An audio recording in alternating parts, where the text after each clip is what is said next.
스데반 집사가 돌에 맞아 순교했던 그 자리에 한 청년이 증인으로 서 있었습니다. 스데반은 신성 모독죄로 죽어 마땅하다고 확신했던 사울이라고 하는 청년이었습니다. 이 스데반의 죽음으로 촉발된 큰 박해는 예루살렘 교회 교인들을 사방으로 흩어지게 만들었습니다. 많은 교인들이 예루살렘에서 213km나 떨어진 다메섹으로 나아갔는데요. 오늘날 시리아의 수도 다마스쿠스라고 하는 장소입니다. 그쪽으로 피신을 했습니다. 사울은 그들을 색출하고 예루살렘으로 연행해서 종교 재판으로 죽이고자 했습니다. 그래서 대제사장의 위임을 받아서 일행을 거느리고 다메섹 원정길에 나서게 되었습니다. 그런데요, 교인들이 훨씬 더 많이 살고 있는 안디옥이나 가이사랴에 가지 않고 왜 먼 다메섹으로 갔을까요? 그 당시 다메섹은요, 로마의 법적 제재와 보호를 받지 않았습니다. 그래서 피난온 그리스도인들을 체포하고 끌어가도 로마가 터치하지 못하는 그런 도시가 다메섹이었기 때문이었습니다. 사울은 사내들인의 그 공문을 받아가지고 당당하게 살기가 등등하게 그곳으로 출발했던 것입니다. 사울은 마음속으로 이렇게 확신했습니다. 예수를 추종하는 그리스도인들은 박멸해야 하는 암적인 존재이다. 그들로 인해서 유대교 율법과 교리체계가 흔들리고 있다. 또 주인과 종, 남녀의 질서가 무너지고 있다. 그것을 바로잡을 사람은 나밖에 없다. 이렇게 생각했습니다. 여러분, 어둠과 무지가 자기 확신으로 이어지면 이렇게 무섭습니다. 사울은 위협과 살기가 등등하여 출발했습니다. 드디어 다메섹이 가까워지고 있었습니다. 그때 호련히 하늘로부터 빛이 그를 둘러 비췄습니다. 얼마나 강렬했던지 그 빛이 사울을 휘감았을 때에 그는 눈을 가리고 땅바닥으로 떨어질 수밖에 없었습니다. 그때 소리가 들려왔습니다. 사울아, 사울아, 내가 어찌하여 나를 박해하느냐? 사울이 깜짝 놀라서 당신은 누구십니까? 이렇게 묻지 않았습니다. 주여 누구시니까? 라고 물었습니다. 사울이 주여 큐리에 이렇게 부른 것은요, 엄청난 신적인 권위에 압도당했기 때문이었습니다. 카라바조의 다메섹 가는 길 바울의 회심이란 그림이 있습니다. 그 그림 속에 사울은 땅바닥에 드러누워서 두 팔을 하늘로 벌리고 있습니다. 눈은 보이지 않았지만 진리의 하나님을 보게 되었습니다. 갑작스러운 이 상황을 어떻게든 해결해 보려는 모든 노력들이 헛것임을 깨달았습니다. 그래서 항복하면서 두 손을 들었던 것이죠. 타고 있던 말은 놀라고 늙은 마부는 말을 진정시키고 있습니다. 그러나 주님은 보이지 않습니다. 오직 강렬한 빛과 그 빛에 쓰러진 한 남자가 있을 뿐입니다. 이것이 작가가 말하는 주님의 임재입니다. 빛이신 예수님을 만나면 나는 간 곳이 없고 그분의 영광과 권위가 나를 압도하게 됩니다. 그래서 엎드려지게 되고 항복하게 되는 것입니다. 이때로부터 약 30년이 지났을 때 사도 바울이 된 사울은 오늘 사건을 이렇게 회상하고 있습니다. 가는 중 다메섹에 가까이 갔을 때에 오정쯤 되어 호련히 하늘로부터 큰 빛이 나를 둘러 비치매, 그때 시간이 오정, 낮 12시였다라는 것입니다. 태양이 가장 강렬할 때 눈부신 중동의 한낮 정오에 이 사울이 빛이신 예수님을 만났습니다. 그런데 그 빛은 태양빛이 아니었습니다. 얼마나 그 빛이 밝았으면 정오의 태양빛 안에서도 그 빛을 볼 수 있었을까요? 그날 그곳에 사울 혼자만 있었던 것이 아니었습니다. 일행들이 있었습니다. 다메섹에 사는 그리스도인들을 체포해서 예루살렘으로 연행하기 위한 체포조가 함께 있었습니다. 그러나 사울을 제외한 나머지 사람들은 누구도 그 빛을 보지 못했습니다. 그러니까 주님의 구원의 빛이 오직 사울에게만 임했던 것이었습니다. 그렇습니다. 신앙이라고 하는 것은요, 우리 한 사람 한 사람의 이름을 개인적으로 불러주시고 구원의 빛으로 인도하시는 그 예수님을 만나는 것입니다. 그럼 신앙생활은 무엇입니까? 내가 나를 구원해 주신 예수님과 동행하는 삶이에요. 신앙생활은 나의 부모가, 신앙의 멘토가, 기도의 동역자가 대신 해줄 수 없습니다. 나와 주님과의 개별적인 만남과 교제가 바로 진짜 신앙생활인 것입니다. 사랑하는 성도 여러분, 구원의 빛을 나에게 비춰주신 그 예수님이 내가 사랑하는 가족과 친척과 이웃들도 만나주시길 위해서 기도하시기를 바랍니다. 그래서 그분들이 직접 빛이신 예수님을 만나서 사울처럼 항복하고 두 손 들고 인생이 변화될 것을 기대하고 기도하면서 우리는 전도해야 할 줄로 믿습니다. 이 사울은요, 빛이신 예수님을 만난 후에 그 안에 어둠이 물러갔습니다. 자기 확신과 교만의 어둠으로 생긴 그 오해와 혈기와 미움과 증오가 다 사라졌습니다. 그의 인생은 180도 완전히 달라지게 되었습니다. 여러분, 세상의 빛만 빛이라고 착각하며 사는 사람들이 있습니다. 그 사람들은요, 자신의 가치관과 노력과 행동 속에서 진리를 찾으려고 합니다. 그러나 아무리 노력해도 어둠 속에서 헤맬 뿐입니다. 하나님의 자녀된 우리도 예수 그리스도의 빛 속에 날마다 거하지 않으면 어떻게 될까요? 아무리 밝은 낮에 착한 일을 많이 한다 할지라도 어둠에 속한 일이 될 수 있다라는 점이에요. 그러나 빛이신 예수님 안에 우리가 거하게 되면 내 안에 어둠이 물러가고 생명과 질서가 찾아오게 될 줄로 믿으시길 바랍니다. 창세기 말씀을 보면 태초의 세상은 혼돈과 공허와 흑암이었습니다. 한마디로 온 세상이 카오스, 무질서의 상태였습니다. 하나님은 빛이 있으라 명령하셨고 그 빛으로 인해서 카오스, 이 무질서는 코스모스, 질서의 상태로 변화되었습니다. 요한서도는 이렇게 증언했습니다. 태초에 말씀이 계시니라. 이 말씀이 하나님과 함께 계셨으니 이 말씀은 곧 하나님이시니라. 그가 태초에 하나님과 함께 계셨고 만물이 그로 말미암아 지은 바 되었으니 지은 것이 하나도 그가 없이는 된 것이 없느니라.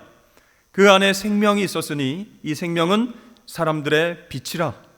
빛이 어둠에 비치되 어둠이 깨닫지 못하더라. 그러니까 요한 사도는 이 땅에 오신 예수님께서 생명의 빛이다 이렇게 증거했어요. 생명의 근원 되신 하나님의 빛이셨음을 증언하고 있습니다. 그런데요, 어둠 속에 살아가던 사람들은요, 그 빛을 깨닫지 못했어요. 육체의 눈으로 볼 수 있는 자연계의 빛만 빛으로 여겼기 때문이었습니다. 그래서 여러분, 예수님을 생명의 빛으로 만나지 못한 사람은요, 아무리 화려한 인생을 살고 성공적인 삶을 산다고 할지라도 실제로는 어둠과 무질서, 카오스의 삶을 살 수밖에 없는 것입니다. 여러분, 왜 잘 나가는 연예인들, 유명인들이 예수 믿고 하나님의 자녀가 될까요? 우리가 보기에는요, 부족함이 없는 화려한 삶을 삽니다. 그래서 굉장히 부럽다라는 그런 생각을 하게 합니다.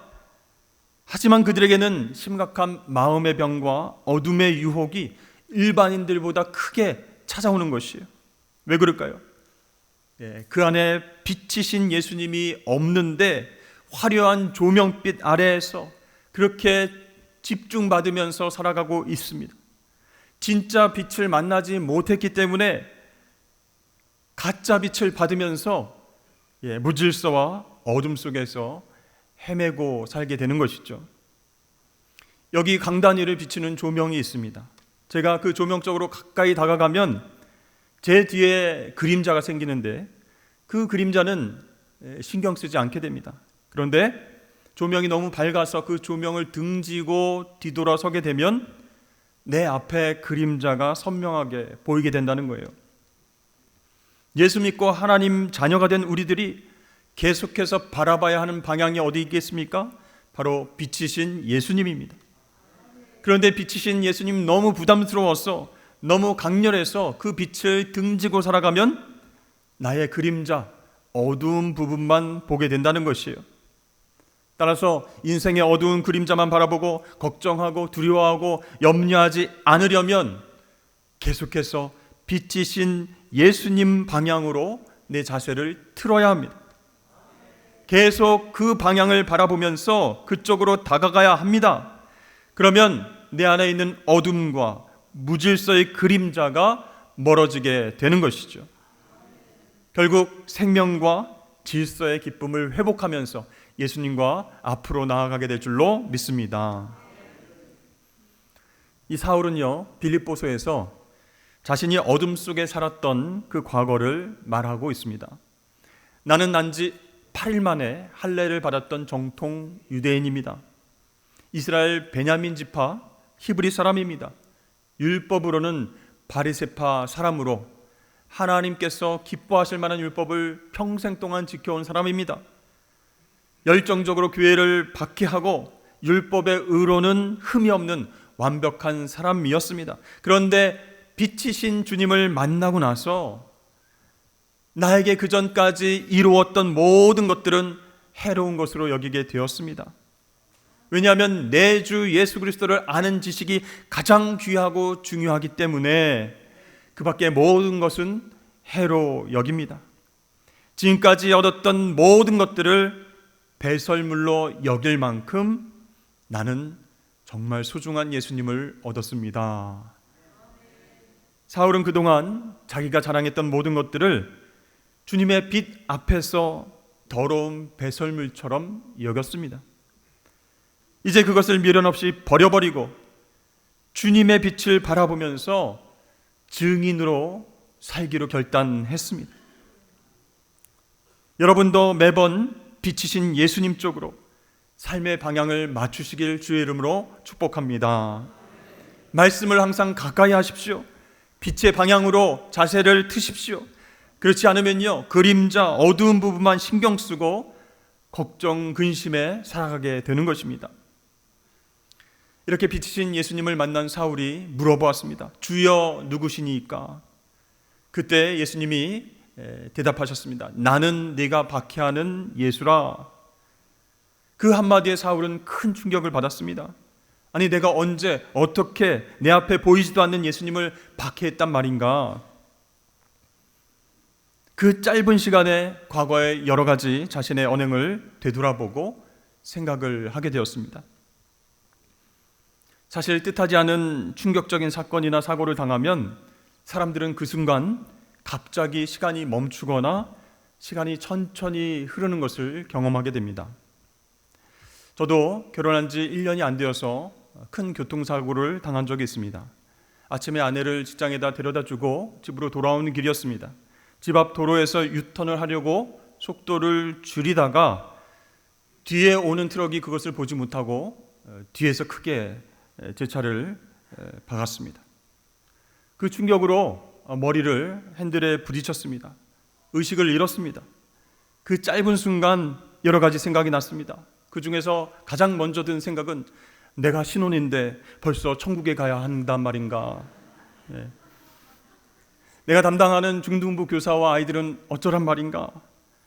부모님, 내가 사고 난 걸 알면 굉장히 걱정하실 텐데 빨리 일어나야 하는데 하면서 그 짧은 시간에 여러 가지 생각과 여러 가지 영상이 떠오르기 시작했습니다. 구급차가 오고 경찰도 왔습니다. 저는 기억이 잘 안 나는데 나중에 들으니까 그 운전석에서 5분 동안 꿈쩍도 안 하고 있었다고 합니다. 그러니까 얼마나 사람들이 놀랐겠습니까? 사울도 마찬가지로 나는 내가 박해하는 예수라, 그 충격적인 음성을 듣고 시간이 멈추는 경험을 했을 것입니다. 과거 자신이 했던 온갖 일들이 영상으로 떠올랐습니다. 그 중에서 스데반의 죽음이 생각났습니다. 신선 모독죄로 유대인들이 돌을 하나같이 다 들어서 스데반에게 던져서 그를 죽이려고 할 때 그 옆에서 사울은 증인으로 서 있었습니다. 스데반이 피투성이가 되어서 죽어가는 그 순간에도 그는 주여 이 죄를 그들에게 돌리지 마시옵소서, 주 예수여 내 영혼을 받아 주시옵소서 라고 외쳤습니다. 마지막 순간까지 이 스데반의 관심은 오직 예수님 뿐이었어요. 그래서 그 당시엔 사울은 이렇게 생각했습니다. 왜 저럴까? 저 죽는 순간에도 왜 예수를 찾을까? 예수에 미쳐도 단단히 미친 모양이네. 이렇게 생각했습니다. 그런데 지금 그 예수님이 빛으로 음성으로 자신에게 나타나셨습니다. 그리고 네가 어찌하여 나를 박해하느냐? 이렇게 물어보셨습니다. 박해하다라고 하는 헬라어 동사는 일회적 행동이 아니라 끈질기게 괴롭히는 것을 의미하는 동사입니다. 그러니까 예수님을 생전에 한 번도 만난 적이 없는데 사울이 끈질기게 예수님을 박해했다, 괴롭혔다, 그런 말씀이잖아요. 그 예수님의 음성에 큰 충격을 사울이 받았습니다. 그래서 시력도 잃고 사흘 동안 음식도 먹지 못했습니다.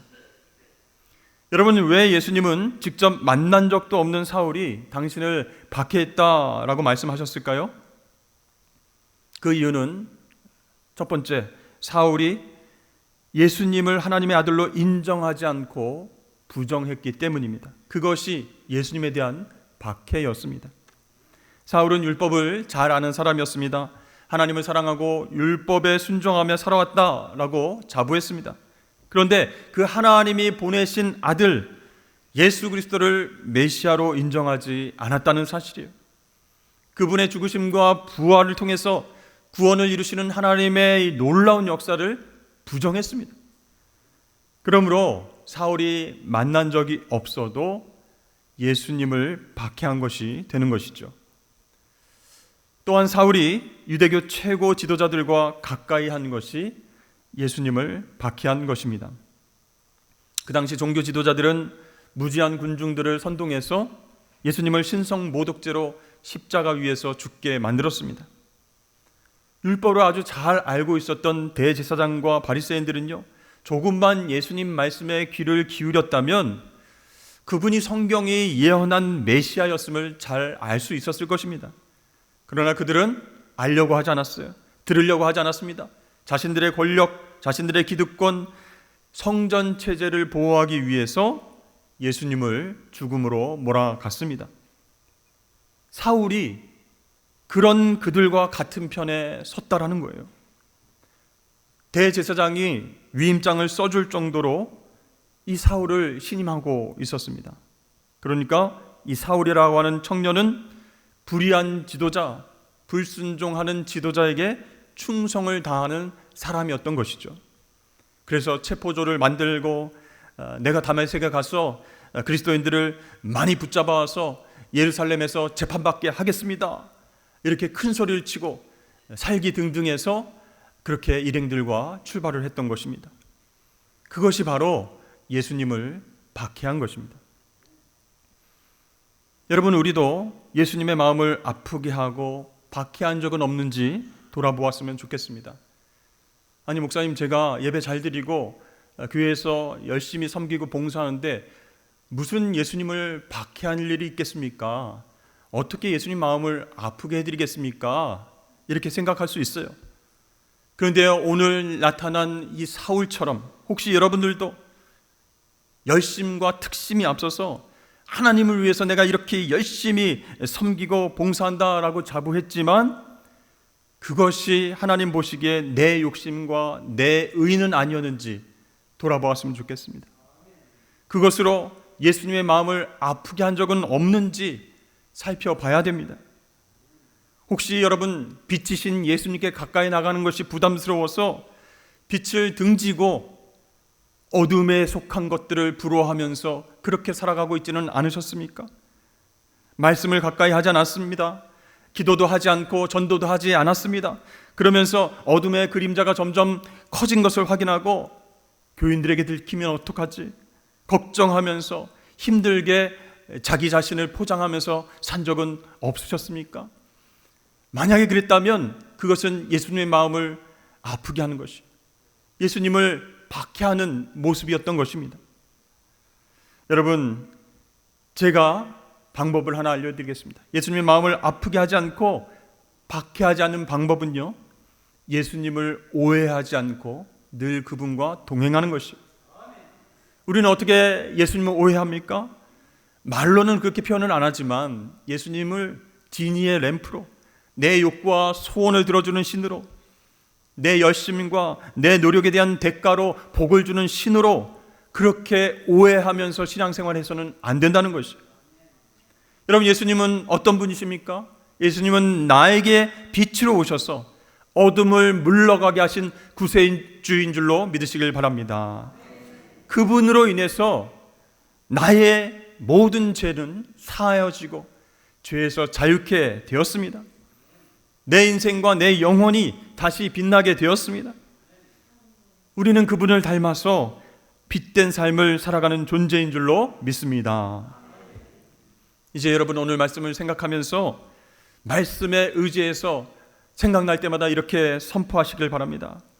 어떠한 어려운 문제와 고난 앞에서 나는 무너지지 않을 것이다. 나는 실패하거나 망하지 않는다.